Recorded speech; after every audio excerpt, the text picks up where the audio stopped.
حسبي الله لا إله إلا هو عليه توكلت وهو رب العرش العظيم رب اشرح لي صدري ويسر لي أمري واحلل عقدة من لساني يفقهوا قولي.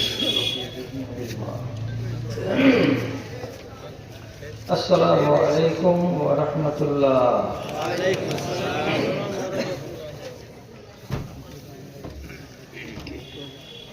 إن الحمد لله نحمده ونستعينه ونستغفره ونعوذ بالله من شرور أنفسنا ومن سيئات أعمالنا من يهده الله فلا مضل له ومن يضلل فلا هادي له وأشهد أن لا إله إلا الله وحده لا شريك له وأشهد أن محمدا عبده ورسوله.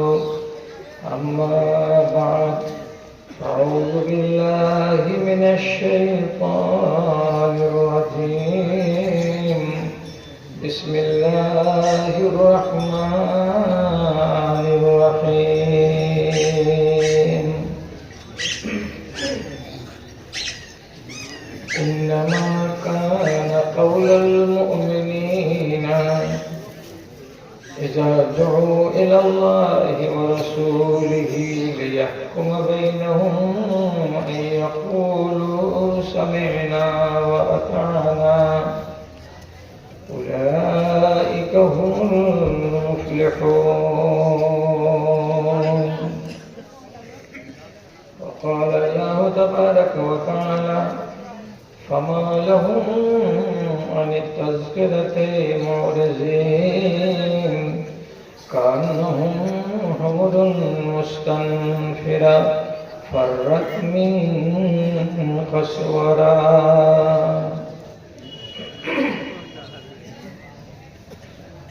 আরামের তরে ভালোবাসো যদি শীতল গাছের ছায়া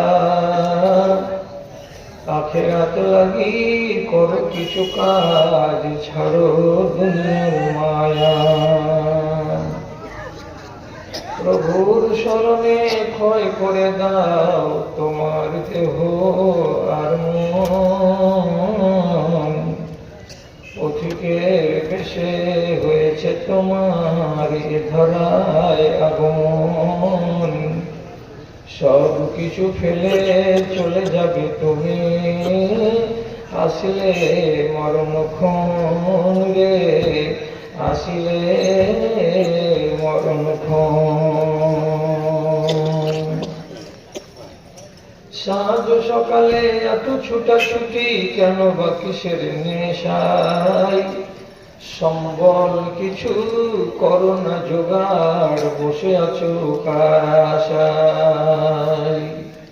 বিচারের দিনে পাশে দাঁড়াবে না কেউ তো আপনজন। পথিকের বেশে হয়েছে তোমার এ ধরায় আগমন। শূন্য হাতে এসেছিলে ভবে শূন্য হাত চলে যাবে। ধন আর জন গাড়ি আর বাড়ি সবই পড়িয়া রবে রে সবই পড়িয়া রবে। ছেলেরা তোমায় কবরে শোয়াবে পরায় বস্ত্র সাদা কাফন। পথিকের বেশে হয়েছে তোমার এ ধরায় আগমন।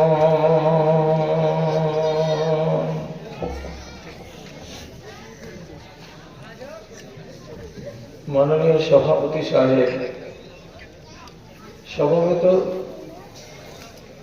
এই গ্রাম তথা পার্শ্ববর্তী অন্যান্য গ্রাম থেকে মসজিদের একরাশ ভালোবাসাকে বুকে নিয়ে ও ইমানি জজবাকে সাথে নিয়ে উপস্থিত বিভিন্ন শ্রেণীর ছোট বড়, ধনী গরিব, শিক্ষিত অশিক্ষিত আমার প্রাণের ভাই এবং বন্ধুগণ, এবং পুরুষ মজলিস থেকে আলাদা স্ক্রিনের সামনে বসে থাকা আমার আদরের মাতা ও ভগ্নীগণ, আল্লাহর শুকরিয়া আদায় করছি যে বেশ কয়েক বছরের ব্যবধানকে ঘুচিয়ে পুনর্বার আপনাদের মুখোমুখি হয়ে কিছু কথা বলার আর কিছু কথা শোনার আল্লাহ তাআলা সুযোগ করে দিয়েছেন আজ। তবে আমাদের দেশের যেটা এখন বর্তমান পরিস্থিতি, তাতে রাত 9টা পর্যন্ত জালসাগাহে মানুষ আসে না এবং রাত 12টা বেজে গেলে মানুষ জালসাগাহে থাকে না। এই কথাটা যখন ভাবছি তখন ভেতরটা আমার 3 বার করে কুল হু আল্লাহ বলছে যে 12টা বাজে তার আধা ঘন্টা দেরি আছে, তাহলে কি এই লোক কটা সব ঠিক আর আধ ঘন্টা পরে আমাকে একাই ফেলে দিয়ে এখান থেকে সব চলে যাবে? তো ভাবনার সাথে সাথে একটা আরজি যে এইরকম রাতগুলো তো রোজ পাওয়া যাবে না, তো আপনাদের কাছে আমি একটু চেয়ে নিচ্ছি বলতে যতটি আমার সামনে আপনারা ভাই বেড়াদার বসে আছেন, আপনাদের কাছে আমার বিনীত অনুরোধ যে আইন মোতাবেক পাওয়া যাচ্ছে আধা ঘন্টা, আর রিকোয়েস্টের উপরে পাওয়া যাচ্ছে বা চাইছি আধা ঘন্টা, তাহলে 1টা ঘন্টা হলো কমপক্ষে। তো আমরা তাহলে সবাই একটা নিয়ত করি যে 12:30টা যখন বাজবে তখন আমরা এখান থেকে হাঁটা দিয়ে দিব। একটা মুলবি যদি মধুর প্যাকেট আসমান থেকে নামিয়েও দেয় তাও নেব না, তাহলে 1টা ঘন্টা কথা বলতে আমি পাবো। আশা ভরসা রেখে শুরু করলাম। কথাটা হলো যে যেগুলো আমাদের জাত ভাই, যাদেরকে আমরা মুসলমান বলে চিনি, এই মুসলমান কথাটা সহজ, কিন্তু এগুলোর শ্রেণী বিন্যাস করা এটা মুশকিল কাজ। মুসলমান হয়ে যদি আপনি বাঁচেন আর মুসলমান হয়ে যদি মরেন তাহলে তকদির খারাপ আছে, এটা পরিষ্কার বলছি। তকদির খারাপ আছে। আপনাকে মুমিন হয়ে বাঁচতে হবে আর মুমিন হয়ে মরতে হবে, তাহলে তকদিরে আলো ফুটবে। এখন এই মজলিসে আমরা কতজন লোক মুসলমান আছি আর কতজন লোক আমরা মুমিন আছি, এই জিনিসটাকে একবার দেখব। দেখতে গিয়ে আপনি যদি গুরুত্ব না বুঝেন যে মুসলমান কাকে বলে আর মুমিন কাকে বলে, তাহলে বুঝবেনটা কি দিয়ে? এই জিনিসটা প্রথমে আপনাকে শিখাবার জন্য বলছি। যে মানুষটা মুখে বলবে এই 5টা কথা বা করে দেখাবে, সেই মানুষটাকে বলা যাবে মুসলমান। 5টা লা ইলাহা ইল্লাল্লাহ, নামাজ আদায় করা, যাকাত আদায় করা, হজ ফরজ আছে সেটাকে করে দেওয়া, আর রমজান মাসে রোজা রাখা, এটির নাম হলো ইসলাম। ইসলামকে জীবনে কোনোদিন লুকাতে পারবেন না, কোনোদিন লুকাতে পারবে না কেউ। আপনি হজ করতে যাবেন, লুকিয়ে হজ করা যাবে? যাবে না। আপনি নামাজ পড়বেন, লুকিয়ে নামাজ পড়া যাবে? যাবে না। আপনি রমজান মাসে না খেয়ে সারাদিন রোজায় থাকবেন, লুকিয়ে এইভাবে রোজা করা যাবে? যাবে না। কাজে মাথায় কি জড়ালাম? ইসলাম এই 5টা জিনিসের নাম। 5টা জিনিসকে জীবনে লুকানো যাবে না। আর ঈমান কার নাম? এবার বলেন, ঈমান কাকে বলে? আল্লাহর উপরে বিশ্বাস রাখা। যত নবী এসেছেন দুনিয়াতে তাদের উপরে বিশ্বাস রাখা, আল্লাহর সমগ্র ফেরেশতাদের উপরে বিশ্বাস রাখা, যতগুলো আল্লাহ তাআলা আসমান থেকে কিতাব নাযিল করেছেন সবকে বিশ্বাস করা, এবং আমার তকদিরে ভালো আছে মন্দ আছে কিছু একটা আছে এটাকে বিশ্বাস করা, এবং মরার পরে আমাকে হিসাবের জন্য আল্লাহর সামনে দাঁড়াতে হবে, এটাকে বিশ্বাস করা। এই 6টা জিনিসের নাম ঈমান। 6টা জিনিসের নাম ঈমান। এবার তফাৎ কি? পৃথিবীর কোন মানুষের সামনে আপনি নিজের ঈমান দেখাতে পারবেন না। তফাৎ বুঝতে বুঝা গেল? ইসলামকে লুকানো যাবে না, ঈমানকে দেখানো যাবে না। কোন মানুষকে আপনি দেখাতে পারবেন না যে দেখো আমার ঈমান। দুটোতে আসমান জমিন তফাৎ। এবার ছোট করে শুধু বলছি, আল্লাহকে বিশ্বাস করা। আপনারা সব লোক বলবেন কে আছে যে আমরা আল্লাহকে বিশ্বাস করি না? আমরা সবাই বিশ্বাস করি আল্লাহকে। এই বিশ্বাস করা কথাটা খালি বাংলাতে বলে দিবেন আর বিশ্বাস হয়ে যাবে, তা হবে না। কিভাবে বিশ্বাস করতে হবে আপনাকে?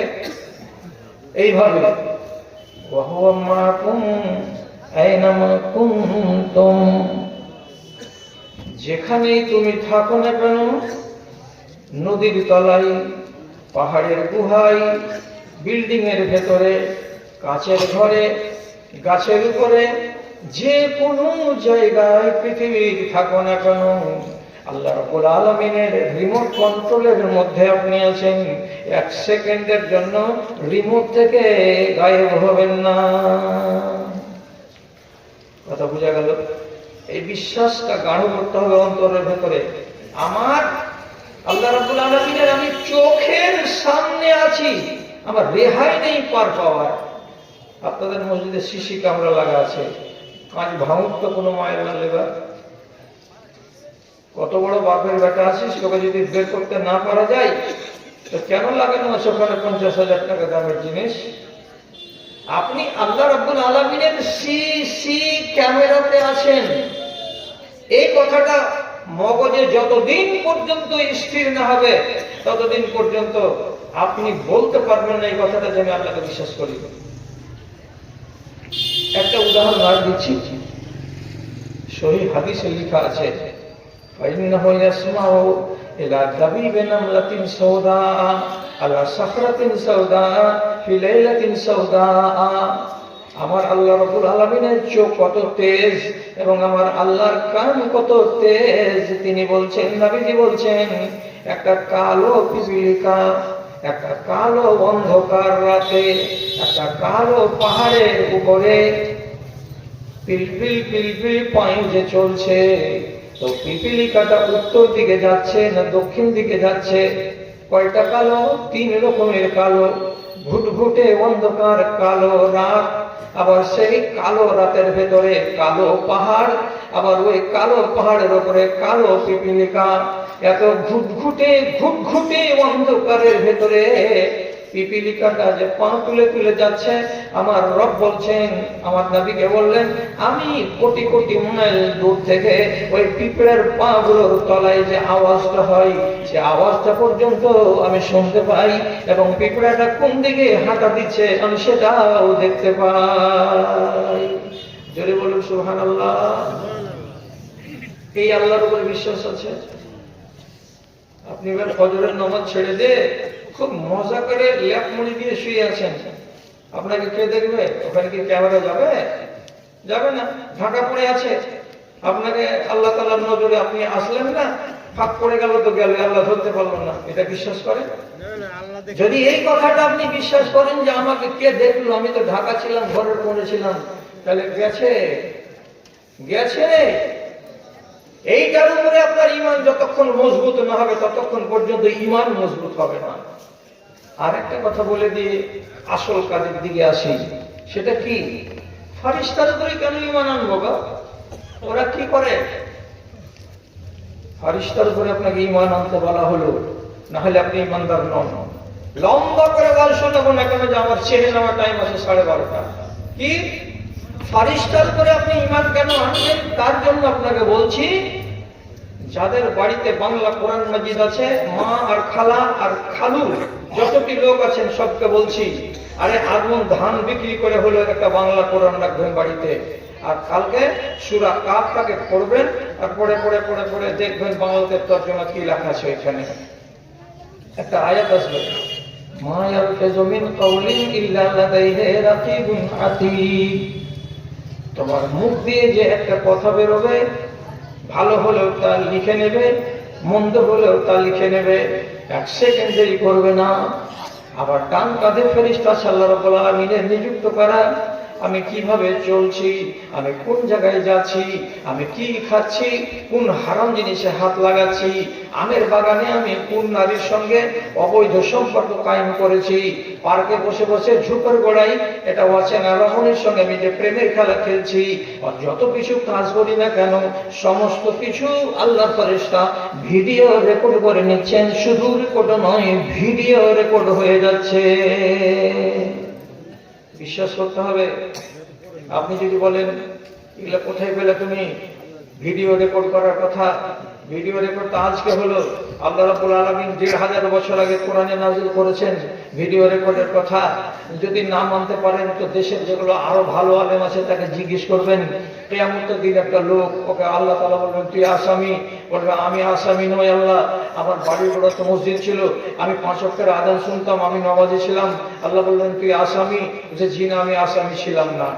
আসামিকে সাব্যস্ত করার জন্য আল্লাহ তাআলা কিয়ামতের দিন ৪টা পথ অবলম্বন করবে, তুমি একটাতেই ধরা পড়ে যাবে বান্দা। একটা পথ অবলম্বন করা হবে সেই দিন। সেটা কি? আল্লাহ কোরআনে লিখছেন ইয়াউমা তুবলা সারাইরু ফামা লাহু মিন কুওয়াতিন ওয়ালা নাসির।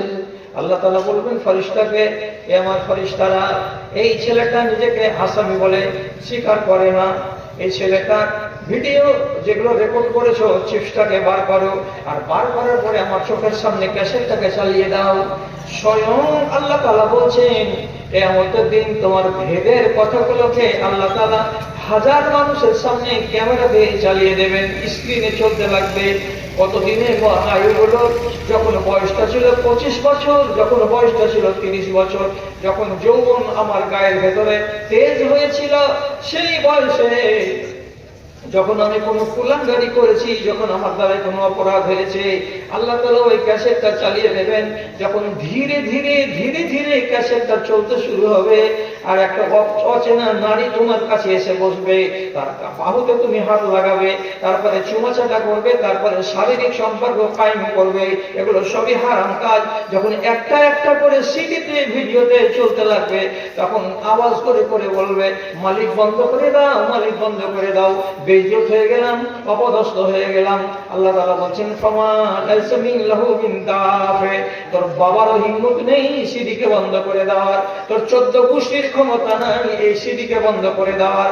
আমি আল্লাহ যতক্ষণ চালাবো ততক্ষণ আমি চালাবো।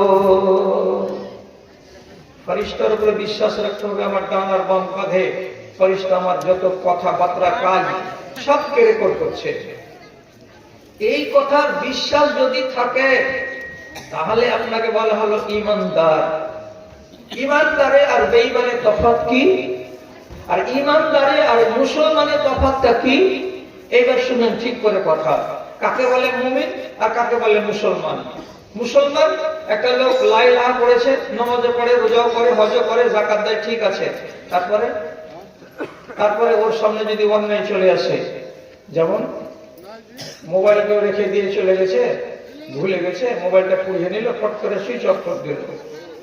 জালসা শুনতে এসে কি জালসা শুনলাম যে একটা লোক মোবাইল ফেলে দিয়ে চলে গেছে, ভুলে গেছে, তো মোবাইলটা সুইচ খুলে রাখলে না, সুইচটাকে বন্ধ করে দিলে। কেন? যাতে হালাল হয়ে যায়। মোবাইলটা হালাল হয়ে যাবে, মোবাইল সুইচ অফ করে দিবে, বাড়ি গিয়ে ইয়েটা খুলে ফেলে দিবে, নতুন সিম লাগিয়ে দেবে, হালাল। তাহলে এই হলো নামাজ পড়া চোর। আপনি নামাজও পড়েন, রোজা করেন, ঠিক আছে, জুমার দিন জুমা পড়তে এসেছেন, সবারই আগে বেরিয়ে গেলেন, আপনার স্যান্ডেলে 5টা আঙুলের দাগ 1 ইঞ্চি করে ডোমা হয়ে বসে আছে। তো স্যান্ডেল থাকলো একটা কটকটা তাজা স্যান্ডেল, পয়দা বাড়ি চলে গেছে।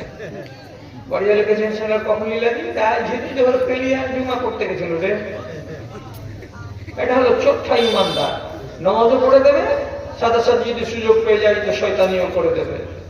এই যার সাথে ভালো থাকবে আর তাল পেয়ে গেলে মন্দ করে যাবে, এই লোকটার নাম হলো মুসলমান। এটা হলো মুসলমান। আর মুমিন কাকে বলে? তো মুমিনের পরিচয় শুনুন এবার। আল মুমিনুনা হাইয়ুনা লাইয়ুনা কাল ইবলিল আনফে। মুমিন কাকে বলা হয়? একটা 4 কুইন্টাল ওজনের উটকে তার মালিক তাকে ধরে জোর করে তার নাকটাকে ছেঁড়া করে, আর করার পর একটা লোহার পালা লাগিয়ে দেয়, কড়া লাগিয়ে দেয়।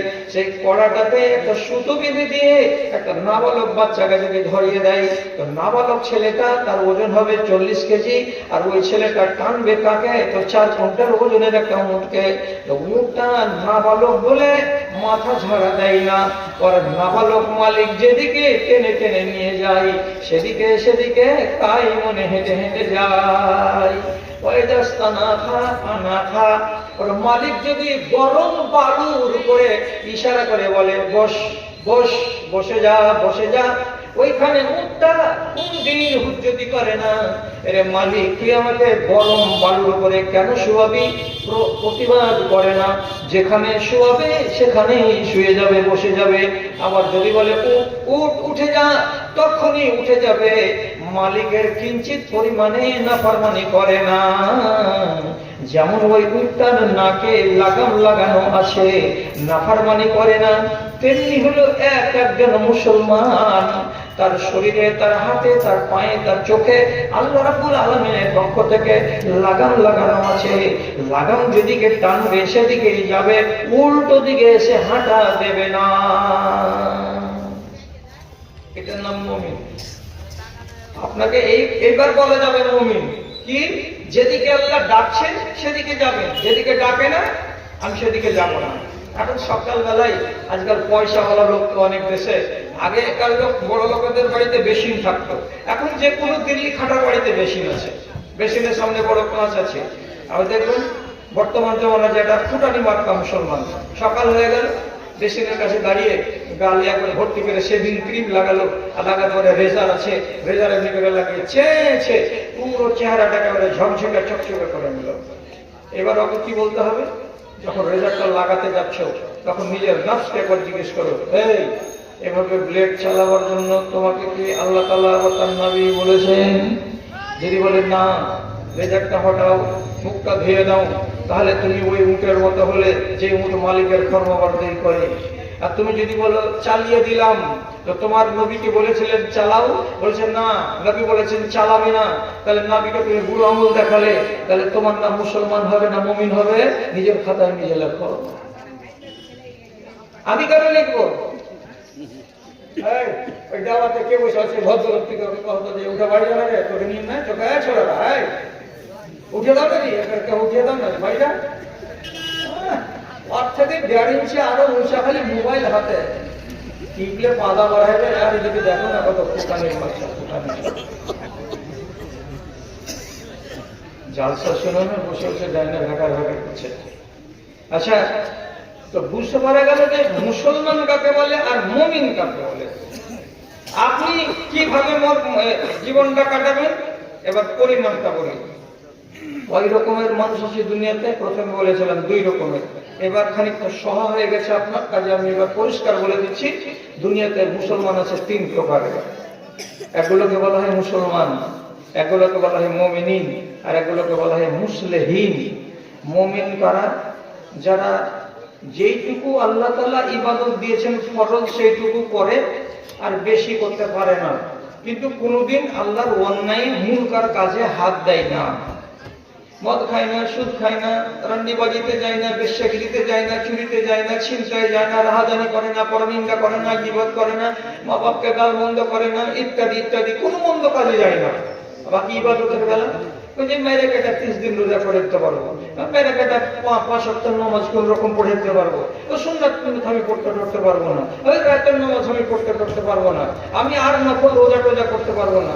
পারি তো আমি 1 মণ ধান সাদকা দিয়ে দিব, কিন্তু আমি আর অতিরিক্ত 1.5 মণ 3 মণ 4 মণ আমি দিতে পারবো না। মাদ্রাসা মসজিদে জলসা হবে, তখন টাকা সবাই দিবে, পারি তো 10টা টাকা দিব, 20টা দিব না, তো 250, 300, 1 বস্তা সিমেন্ট আমি দিতে পারবো না। যে বেশি বেশি করে কাজ করতে পারবে না, খালি ফরজ কি করবে কিন্তু মুনকার কাজ করবে না, এই লোকটার নাম মুমিন। কিন্তু ওর ঈমানটা হচ্ছে একটু দুর্বল কোয়ালিটি, কিন্তু মুসলমান থেকে ভালো। বুঝতে পারলেন তো? মুসলমান থেকে ভালো এই মুমিন। যদি ওর ঈমানটা একটু দুর্বল, কমজোর হয়ে আছে, এর থেকে হাই কোয়ালিটির কে? তো মুসলিম। মুসলিমের নাম রমজানের রোজা 30টা সে রাখলো। তারপরে নবীজি বলেছেন রমজানের পরে পরে 6টা যদি শাওয়াল মাসের রোজা রাখো তাহলে সারা বছর রোজা করার সওয়াব পাওয়া যাবে। লোকটা বলছে ছাড়লাম না, 6টা রোজা করে দিল, এটা হলো নফল। আশুরার রোজা হলো 2 দিন, ওটাকেও ছাড়লো না, করে দিল। তারপরে আরাফার রোজা হলো 1 দিন, ওটাকেও ছাড়লো না, করে দিল। তারপরে নবীজি বলছেন প্রত্যেক সোমবারের দিন আর প্রত্যেক বৃহস্পতিবারের দিন নফল রোজা রাখতাম আমি। তো কোনো মানুষ যদি বলে প্রত্যেক সোমবার এবং প্রত্যেক বৃহস্পতিবারের দিন আমি রোজা রাখবো, সেটাও রাখতে পারে। আবার নবীজি বলছেন প্রত্যেক চাঁদের 13, 14, 15, 13, 14, 15 3টা দিন নবীজি রোজা রাখতেন। আপনি বললেন ওটাও রোজা রাখবো, তাহলে এমন মানুষটা করলো কি ফরজ রোজার সাথে সাথে অতিরিক্ত নফল রোজা একটাও ছাড়লো না। বেশি কাজ করেছেন, বেশি করেছেন। নগদের বেলা 17 রাকাত হলো ফরজ, 12 রাকাত সুন্নাতে মুআক্কাদা। কয় রাকাত হলো? 12 রাকাত হলো সুন্নাতে মুআক্কাদা, 17 রাকাত হলো ফরজ। টোটাল হলো 29 রাকাত। 1 রাকাতের ভিতর মিলিয়ে কত হলো? 30 রাকাত। 30 রাকাতে কটা সাজদা? তো 60খানা সাজদা।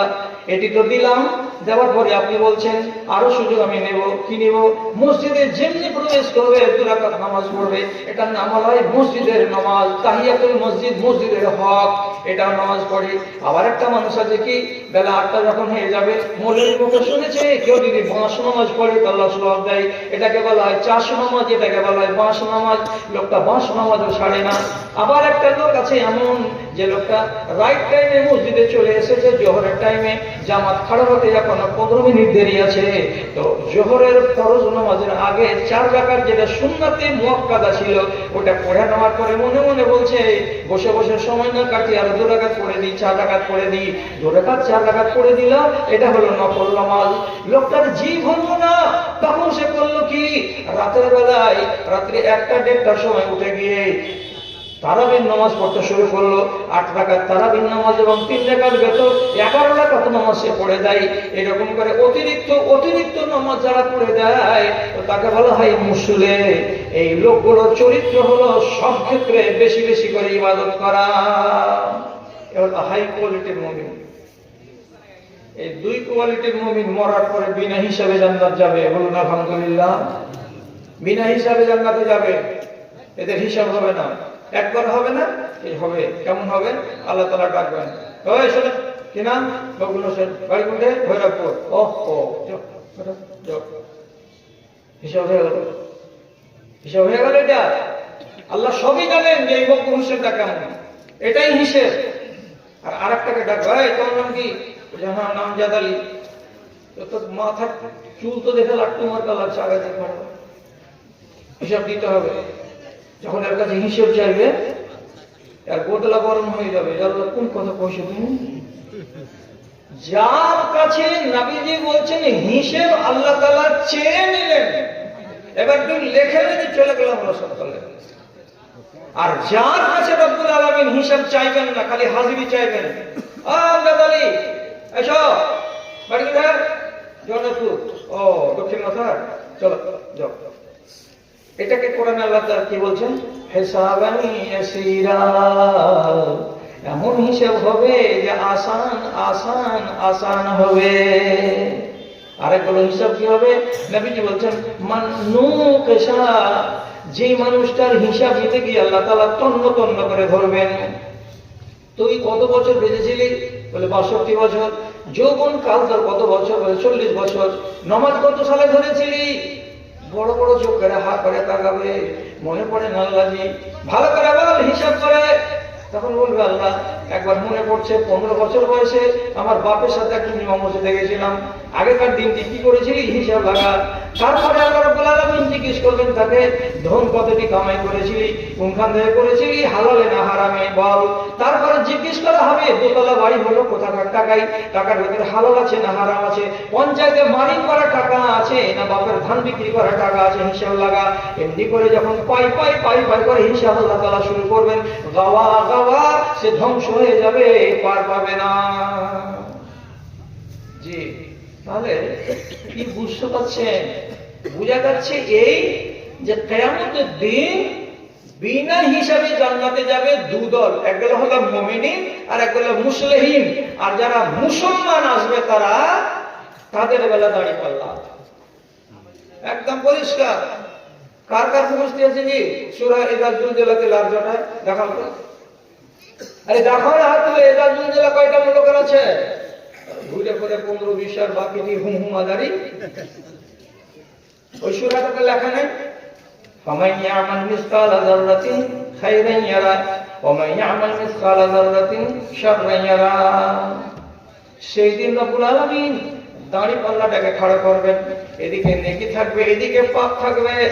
পাপকে আর নেকিকে মাপতে গিয়ে আল্লাহ না করে আপনার পাপের পাল্লাটা যদি 300 গ্রাম নিচে পড়ে যায়, ঝুঁকে যায়, আর এটা 300 গ্রাম উপর দিকে উঠে যায়, কত গ্রাম? মাত্র 300 গ্রাম। কাউরে যদি 500 গ্রাম, কাউরে 1 কিলোগ্রাম, কাউরে 2 কিলোগ্রাম, যদি এটা পাল্লা উঠে যায় আর ওটা পাল্লা যদি নেমে যায়, আল্লাহ রাব্বুল আলামিন পরিষ্কার ভাবে বলবেন ফেরেশতারা একে নিয়ে যাও জাহান্নামের ভেতরে। আল্লাহর কসম খেয়ে বলছি রে দাদারা, মুসলমানদের ভেতরে একদল লোক 1 ঘন্টার জন্য জাহান্নামে যাবে। মাত্র 1 ঘন্টা যা যেতে হবে, উপায় নাই। কেন? এতটুকু কম পড়ে গেছে। তখনই এই বোকার বেটা করবে কি, দৌড়াবে বাপের কাছে, বলে নেকি গেলাতে ঠিকঠাক তো কাজ কানা হবে। মুজিবুর কোন মুজিবুর? দেখে মনে হচ্ছে জীবনে জানেই না যে মুজিবুর কোন বেটা টেটা ছিল। তার স্পষ্ট বলছে আল্লাহ কোরআনে, ইয়াউমা ইয়াফিরুল মারউ মিন আখিহি ওয়া উম্মিহি ওয়া আবিহি ওয়া সাহিবাতিহি ওয়া বানিহি। মার কাছে যে বলবে, মা কত তুই দরদের মা আমার ছিলি, আর আমি কত দরদের বেটা ছিলাম। যদি একটা নেকি দিস গে মা, তাহলে পরে পাল্লাটা আমার সমান হয়ে যাবে। আর যদি পাল্লাটা একটু উঠে যায়, তাহলে আমাকে জাহান্নামে যেতে হবে না। মা বলবে, চিনি না বেটা, তুই আমার বেটা বলে আমি জানি না। কিয়ামতে কোনো রিশতা থাকবে না। কি বুঝলেন? কিয়ামতের দিন কোনো রিশতা থাকবে না। একটি মাত্র রিশতা থাকে নবীজির রিশতা। ওর বেটা, ওর বেটি, নবীজি তো বেটা নাবালক মরে গেছে, বেটা, বেটি, জামাই আর আলী রাদিয়াল্লাহু তাআলা আনহু আর তার বংশধারা যেগুলো হাসান আর হোসেন অন্যান্য আছে, এদের এটা নসরটা থাকবে আর এদের বংশ পরিচয়টা থাকবে। বাকি পৃথিবীতে কোনো বংশ থাকবে না। এই মুন্না বংশ, এই পাঝরা বংশ, এই মোড়ল বংশ, এই কুড়া বংশ, এই টেঢ়া বংশ, কোনো বংশ থাকবে না কিয়ামতের দিন। সব শেষ। 1 ঘন্টার যদি জাহান্নামে যেতে হয়, আপনি বলেন যে দুঃখটা রাখবেন কোথায়? মাত্র 1 ঘন্টার জন্য। কিসের জন্য হলো? এতটুকু নেকি কমে গেল তাই। কিছু কিছু মুসলমানকে 1 দিনের জন্য জাহান্নামে যেতে হবে। কেন? যে তার এতটুকু পরিমাণ কমে গেছে। কিছু কিছু মুসলমানকে 1 সপ্তাহের জন্য জাহান্নামে যেতে হবে। কিছু কিছু মুসলমানকে 15 দিন, কিছু কিছু মুসলমানকে 1 মাসের জন্য জাহান্নামে যেতে হবে।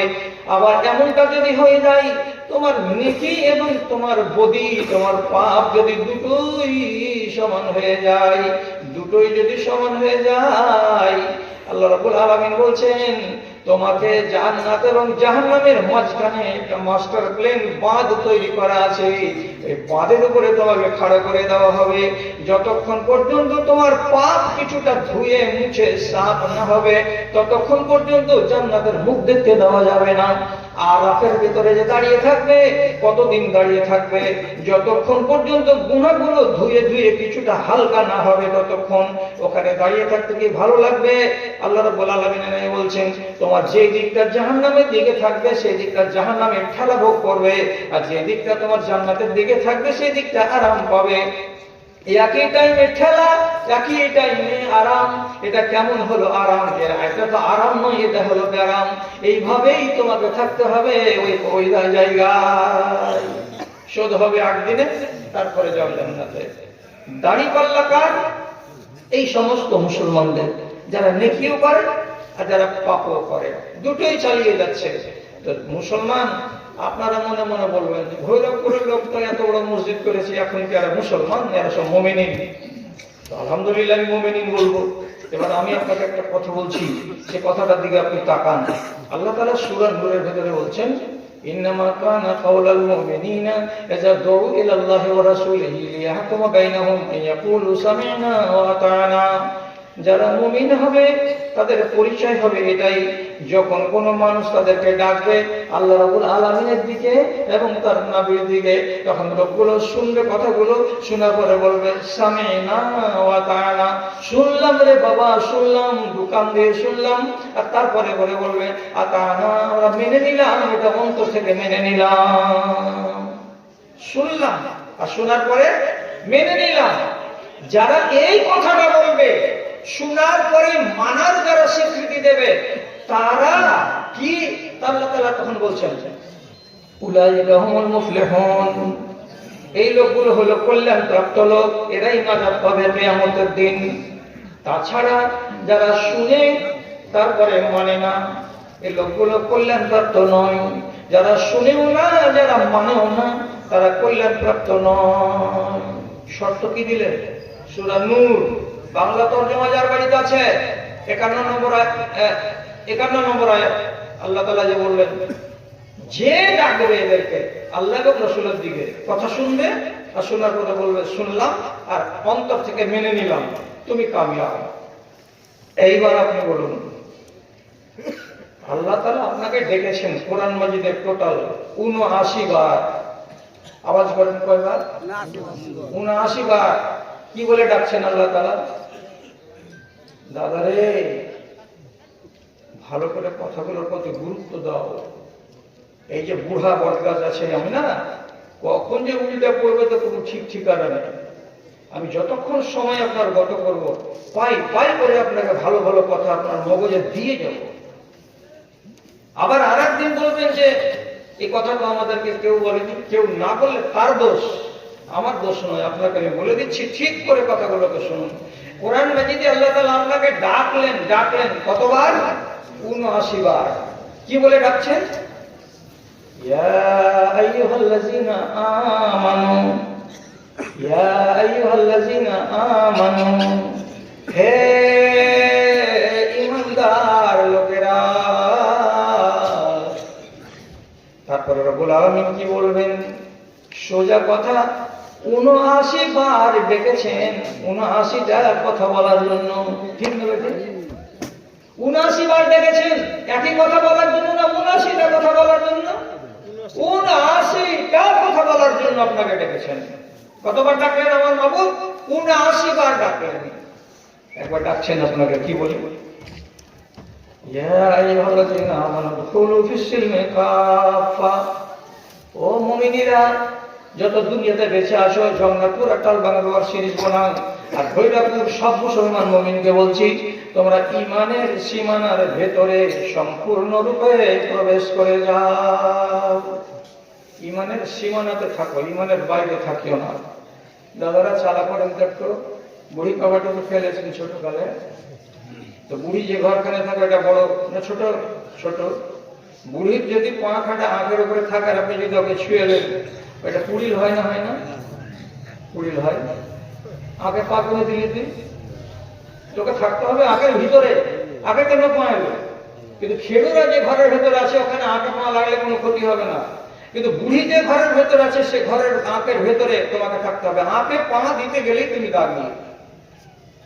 আল্লাহ তাআলা কি বলছেন? ইসলামের যে সীমানা আছে, সীমানার ওই পারে থাকিও না, সীমানার এই পারে চলে আসো। একবার ডাকলেন। এখন এই ডাকটাকে নিয়ে যদি আপনাকে বলে, এই লোক কতটি সীমানার ভিতরে আছো, তার ওখান থেকে একটা লোক বলছে সীমানাটা কত বড় আছে দেখো, তাহলে তোর ভিতরে থাকবো? সীমানায় তো চিনি না আমরা, তো সীমানা আগে চিনবেন তারপরে বলবেন সীমানার ভেতরে আমি আছি বা আমি থাকবো। এটা তো সত্যি কথাই। তাহলে তাকান সীমানাটা কত বড়। সীমানাটা আল্লাহ রাব্বুল আলামিন কেমন করে বানিয়ে রেখেছেন আপনার জন্য। ইন্নাল লিকুল্লি মালিকিন হিমান ওয়া ইন্না হিমাল্লাহি মাহারিমুহু। বাংলাদেশের দেশটা চৌহদ্দি আলাদা, ভারতবর্ষের চৌহদ্দি আলাদা, নেপালের চৌহদ্দি আলাদা। প্রত্যেক দেশ নিজের বর্ডারে মিলিটারি খাড়ো করে রেখেছে। তুই যেন এদিকে না আসতে পারিস, তেমনি ভারতের বিএসএফ দাঁড়িয়ে আছে বর্ডারে, তোরা যেন এই দিকে আসতে না পারিস, আর এদিকের লোক যেন ওই দিকে যেতে না পারে। বর্ডারে সিকিউরিটি ফোর্স খাড়ো করে রাখা আছে। প্রত্যেক দেশ নিজের বর্ডারটাকে জোগায়। আল্লাহ, তোমার দ্বীনের সীমানাটা, ইসলামের সীমানাটা কত বড়। তো নবীজি বলছেন আল্লাহর দ্বীনের সীমানাটা কত বড়, তো তোমরা মগজে কথাটাকে সাজাও। কিভাবে সাজাও বললাম? বলছে আল্লাহর দ্বীনকে চারিদিকে মিলিটারি দিয়ে ঘেরা আছে, চারিদিকে মিলিটারি দিয়ে ঘেরা আছে। মিলিটারি গেলা কি? তো নবীজি বলছেন আল্লাহর হারাম। আল্লাহর হারাম, হারাম মানে কি? এখানে আছে কি চুরি, ওখানে আছে কি ডাকাতি, ওখানে আছে কি রাহাজানি, ওখানে আছে কি ব্যভিচার, এখানে আছে কি সুদ, এখানে আছে কি মদ, এখানে আছে কি জাদু, এখানে আছে কি শিরিক, এখানে আছে কি গীবত, এখানে আছে কি পরনিন্দা। এরকম করে যতগুলো হারাম হারাম ইসলামের ভেতরে যতগুলো হারাম আছে, সমস্ত হারামকে গোল করে খাড়া করে দেন। আর এর মাঝখানে আপনি দাঁড়িয়ে থাকবেন। আপনার জীবনে কোনোদিন যেন কোনো একটা হারামের সঙ্গে মুলাকাত না হয়। জীবনে কোনোদিন একটা হারাম যেন আপনার কাছে আসতে না পারে, আর আপনি যেন তার কাছে না যান। ওটা হলো বর্ডারের ফোর্স, ওরা হলো বিএসএফ। ওখানে গেলে গুলি মেরে দেবে, জীবনটা নষ্ট হয়ে যাবে। ঠিক তেমনি আল্লাহর মিলিটারি গুলো দাঁড়িয়ে আছে চারিদিকে। আপনি যদি ব্যভিচারের কাছে চলে যান, আর ব্যভিচার যদি হয়ে যায়, তাহলে আপনি মার্ডার হয়ে গেলেন। তার মানে কি হলো? আপনি ব্যভিচার করার কারণে আপনার ঈমানটা অন্তর থেকে বেরিয়ে গেল, আপনার নামটা কিন্তু বদনসিবের খাতায় চলে গেল। আপনি যদি মদের সঙ্গে মোলাকাত করে নিন, তাহলে এটা হলো বিএসএফ, এর সঙ্গে আপনার মোকাবিলা হয়ে গেল। বিএসএফ যেমন গুলি মারতে গেলে জীবন মেরে দেয়, জীবন চলে যায়, তেমনি আল্লাহর এই হারাম মিলিটারির সঙ্গে যদি মোলাকাত হয় তো ঈমান চলে যায়। সীমানা কত বড় আছে বলে ভাবেন। এর ভেতরে আপনি থাকবেন। আল্লাহ আর এক জায়গাতে বলছেন, কোরআন মাজিদে ৭৯ বার দেখেছেন, ৭৯ বার, লা তাকরাবুজ জিনা, ও ঈমানদারেরা ব্যভিচারের নিকটে যেও না। আবার আল্লাহ আর এক জায়গাতে বলছেন, ও ঈমানদারেরা সুদের কারবার ছেড়ে দাও। আর একবার আল্লাহ তাআলা কোরআন মাজিদে অন্য জায়গাতে ডেকে বলছেন, ও ঈমানদারেরা যখনই আযান কানে পড়ে যাবে, নুদিয়া লিস-সালাতে মিন ইয়াউমিল জুমআতে ফাসাউ ইলা যিকরিল্লাহ, সাথে সাথে কাজ ফেলে দিয়ে মসজিদে যাও। তাহলে আল্লাহ তাআলা ৭৯ বার ৭৯টা কথা আপনাকে বললেন, তিনি আমার রব। এবার আপনি বলুন কতটি ছেড়েছেন? আল্লাহ তাআলার ডাকে আপনি সাড়া দিয়েছেন ঠিকঠাক করে? যে আল্লাহ আপনাকে ফ্রিতে দিয়েছেন হাওয়া, ফ্রিতে হাওয়া, হাওয়ার দাম লাগে? লাগে না। ফ্রিতে দিয়েছেন সূর্যের তাপ, এই মিটারের রিডিং নিতে আসে কেউ? আসে না। আপনাকে আল্লাহ তাআলা ফ্রিতে দিয়েছেন রোদ, রোদ যে আপনি পাচ্ছেন, হাওয়া যে আপনি পাচ্ছেন, জমিনে যে আপনি চলছেন, আর পানি যে আপনাকে আল্লাহ তাআলা দিচ্ছে, এগুলোর দিকে একটা হিসাব করেন। একটা এত বড় ট্যাঙ্কি দিয়ে আসছে, 20 টাকা দাও সাহেব, দেয় না? বড় ট্যাঙ্কি করে 20 টাকা। একদিনই 8টা-10টা লোকের যদি পরিবার হয় তো পার, প্রতিদিন 20 টাকা। আল্লাহ তাআলা জীবনে বলেছেন যে আমাকে পানির দাম দাও? বলে না। কোনো খাতাতে লেখা নাই, শরীয়তের কোন জায়গাতে লেখা নাই যে আল্লাহ তাআলা পানির দাম চেয়েছেন। তবে আল্লাহ তাআলা এই কথাটা বলছেন যে আমার নিয়ামতকে ভোগ করার পরে আমাকে স্মরণ করিও। হাওয়া নাকে টানছেন, আল্লাহ তাআলা যদি হাওয়াকে অর্ডার করে বলে যে 5 হাত উপরে উঠে যা, নিচে থাকবি না। হাওয়া আছে কিন্তু 5 হাত উপরে আছে। এবার বাপ বেটা কি করবেন? কুদতে কুদতে হাওয়া নেবেন, উপর দিকে উঠবেন আর হাওয়া টানবেন, কতক্ষণ বাঁচবে প্রাণীরা? আল্লাহ কেমন করেন না? যদি রোদ না দেয় আল্লাহ রাব্বুল আলামিন, যে রোদ উঠবে না, তাহলে কি হবে? পৃথিবীতে একটা গাছে মুকুল ফুটবে না, পৃথিবীর একটা পাখিতে ডিম দেবে না, কোন পৃথিবীর কোন একটা মহিলার পেটে বাচ্চা জন্মাবে না। যদি সূর্যের তাপ না আসে রব্বুল আলামিনের, তাহলে সারাটা দুনিয়া বরবাদ হয়ে যাবে, বেকার হয়ে যাবে। মানেন কিনা কথা? এতগুলো জিনিস দিয়ে আল্লাহ তাআলা আপনাকে ডাকছেন, ও আল্লাহ এটা করো। আপনি এগিয়েছেন কি? আমাদের তুমি সব কিছু দিয়ে নিজেকে পেয়েছো প্রভু আমার। কয়েকটি মানুষ সিরিনত করে তোমাকে বুঝায় হক তোমার। বাঁচিবার তরে রিজিক দিয়েছো, আমরা পেটে খাই। কি মধুর আলো বাতাসে দাঁড়িয়ে লাগে আমাদের গায়ে, লাগে আমাদের গায়ে। চিরদিন তুমি দিতেই থাকিলে, মূল্য কোনোদিন নিলে না তার। আমাদের তুমি সব কিছু দিয়ে নিজেকে পেয়েছো প্রভু আমার। কয়টি মানুষ সিরিনত করে তোমাকে বুঝায় হক তোমার। যাহাদের তুমি জন্ম দাঁড়িলে শ্রেষ্ঠ জীবের কুলে, বিনিময়ে কিছু নিবে উপাসনা। কোরআনে ঘোষণা দিলে তুমি, কোরআনে ঘোষণা দিলে হারামের তারা পশরা সাজিয়ে গরম করেছে পাপ বাজার। আমাদের তুমি সব কিছু দিয়ে নিজে কি পেয়েছো প্রভু আমার। কয়টি মানুষ সিরিনত করে তোমাকে বুঝায় হক তোমার। ৭৯ বার আল্লাহ ডাকলেন। হিসাব করে দেখেন, মদ খেয়ে না, মদ ছাড়া মুসলমান নেই, নিশা ছাড়া মুসলমান নেই। কথা বুঝতে পারলেন তো? নিশা ছাড়া নেই। যদি আপনি বিশ্বাস না করেন, তাহলে এই গ্রামের 15টা ছেলে সকালবেলায় আমাকে দেন, এখানে এনে দেন, আমার সামনে এনে দেন। ওই ছেলেটিকে আমি আমার পকেটের টাকা দিয়ে চা খাওয়াবো, খাস্তা খাওয়াবো, আর ছেলেটিকে আদর করব, দোয়া দিয়ে দিব। শর্ত হলে এই, ওই ছেলেটি তিরঙ্গা খায় না, গুটকা খায় না। দিতে পারবেন? 10টা ছেলে গায়ে আল্লাহর কসম পাওয়া যাবে না। আমার কম, আমার জাতি ডুবে গেছে নেশায়, ডুবে গেছে, গলা গলা হয়ে গেছে এদের নেশা। কেউ খৈনি খাবে তো কেউ গুল করবে, কেউ তিরঙ্গা খাবে তো কেউ 8,000 খাবে, কেউ মধু খাবে তো আর কেউ কিছু খাবে। এই খেয়ে খেয়ে খেয়ে খেয়ে আমার বুড়ো কমটা একেবারে জাহান্নামের দৌড় গড়ায় পৌঁছে গেছে। তবে এখানে একটা কথা বলে দিই, একটা কথা খালি বলেই দিই, যেই নেশা পান করতে গেলে আপনার মগজ টলমলিয়ে যাবে, যে নেশা পান করলে মগজের ভারসাম্য ঠিক থাকবে না। মাকে যা কবে মা হয় ভাত দাও, বাড়িওয়ালিকে যা কবে খালাকে ভাত বলবে খালা। তো মগজ ঠিক আছে কি? ঠিক নেই। নিজের বাপকে যাই যদি সালাম দেয়, সালাম আলাইকুম, তাহলে ভালো আছে। এটা কে করে? যার মগজ চলে যায় সে এটা কাজ করে। মগজ কিসে টলে? বিড়িতে টলে কি না? 64 দিয়ে পান খেলে টলবে কি না? গুল করলে টলবে কি না? সিগারেট খেলে টলবে কি না? এগুলো হারাম, এগুলো হারাম। কিন্তু যেটা আসল হারাম সেটা হলো মদ গিলাসে ঢেলে পান করা। আর এটাতে নবীজি লিখে আসল কথা বলছেন নাকি, মানুষ শারিবাল খামরা ওয়া সাকেরা, যে ব্যক্তি মদ পান করলো আর তাতে সে নেশাগ্রস্ত হয়ে গেল, তো ওই ব্যক্তিটার 40 দিনের নামাজ কবুল হবে না। 40 দিনের নামাজ কবুল হবে না। এখন দেশে বাংলা পড়া মাওলানার সংখ্যা অনেক, কোরআন হাদিস পড়া মাওলানা এদের গ্রাহকের কাছে টিকে না, এত হম্বি তম্বি।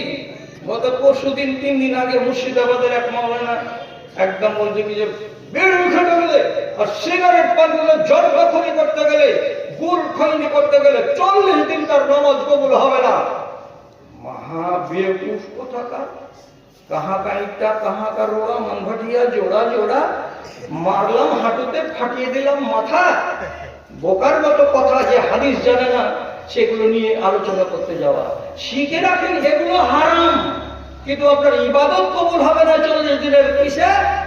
এমন নেশা পান করাতে যে নেশাতে আপনার ভারসাম্য হারিয়ে যাবে। এবার আপনি বলেন, আল্লাহ 79 বার ডাকলেন, দেশ থেকে মদ উঠেছে? উঠেনি? তাহলে এবারে দিন উঠবে। ফজরের টাইমে নামাজে আজান পড়ছে, কোটি টাকা দামের মসজিদ, কতটি লোক মসজিদে হয়? এগারো মুসল্লিরা আপনারা বলুন। 50টা হয় ফজরের জামাতে? বেশি হয় আলহামদুলিল্লাহ, 100টা হয়। জুয়ানগুলা থাকে 2-10টা, কোনটি থাকে বেশি? যারা ওয়েটিং লিস্টে আছে কবরে যাওয়া। খালি কনফার্ম হতে দেরি আছে, 3-4 দিনের ভেতরে কনফার্ম হয়ে যাবে, ফাটাফাট চলে যাবে একবারে কবরের দিকে। এই ওয়েটিং লিস্টের লোকটি মসজিদে আছে কেন? যে দুনিয়াদারি ওকে শেষ, এখন আখেরাতের গোড়াতে আছে। আর যারা বলবে যে এই তো এখন বডিতে এখন কি আছে, বল আছে, এই স্টিল বডি, এখন গুজরাট যাবো আর দিল্লি বোম্বাই যাবো আর টাকা কামাবো, এখন কেন নামাজ কিসের? ওকে দেখবেন ঘরের ভেতরে শুয়ে আছে। একে আল্লাহ পাকের নবী হাদিসের ভাষাতে বলেছেন জিফাতুন বিল্লাহি ওয়া হিমারুন বিন নাহার। যারা ইশারের নামাজ পড়েনি, পা হাত ধোয়নি, বিনা পা হাত ধোয়াতে বিনা নামাজ পড়াতে শুয়ে গেছে, আর ফজরের বেলাও জাগতে পারলো না, সকাল 7টাতে জাগলো, একে নবীজি বলছেন এগুলো হলো মরা কুকুর। আপনি আমার ভাষা কেটেন নাকি? তুই কেন এই ভাষাটা বলছিস? এটা আমার বাপের জমিদারিতে আছে কি? শিয়ালের বিলে আমার বাপের 12 বিঘে জমি আসে, তো ওখান থেকে কেটে এনেছি আমি। এটা তো নবীজি হাদিস বলছেন জিফাতুন বিল্লাহি ওয়া হিমারুন বিন নাহার। এ মানুষগুলি হচ্ছে কি মরা কুকুর, সব শুয়ে আছে মরা কুকুরের মতো। যেমন মরা কুকুরকে ড্রেনের পাশে ফেলে দিয়ে আসবেন বুধবার, শুক্রবারের বা 3 দিন পরে যদি দেখবেন তো ওই যে ট্যাঙ্ক ছাড়া ছিল তো ট্যাঙ্ক ছাড়াই গেছে, আর ভোট বদলি নেই। তাহলে আপনি এবার বলুন যে আল্লাহ রাব্বুল আলামিনের এতবার করে ডাক দেওয়াকে আমি আজ পর্যন্ত স্বীকৃতি দিতে পারিনি, তাহলে আমি মুসলমান না মুমিন? এবার আপনাকে নিজেকে লিখতে হবে কলম দিয়ে। রাসূলুল্লাহ ডাকছেন আপনাদেরকে, এক গাদা ডাক দিয়েছেন আল্লাহ পাকের রাসূল হাদিসের ভেতরে। আপনাকে একটা একটা করে খালি শোনাবো কি, 1-2-4টা কথা উদাহরণ স্বরূপ বলছি। নবীজি বলছেন গণকদারের কাছে যাইও না, তকবীর পড়ে দিও না, কেউ তকবীর পড়ে দিতে পারবে না।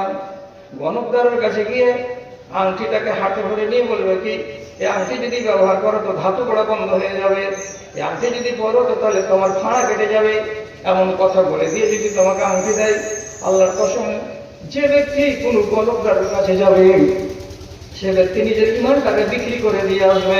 আর গণকদারের দেওয়া আংটি যদি হাতে পড়ো, ফাঁকা 80 টাকা মানুষটা শিরিক করেছে, আর শিরিকের উপরে খাড়ো আছে, শিরিক করেই চলেছে। কাজে এমন কাজ কেউ করো না।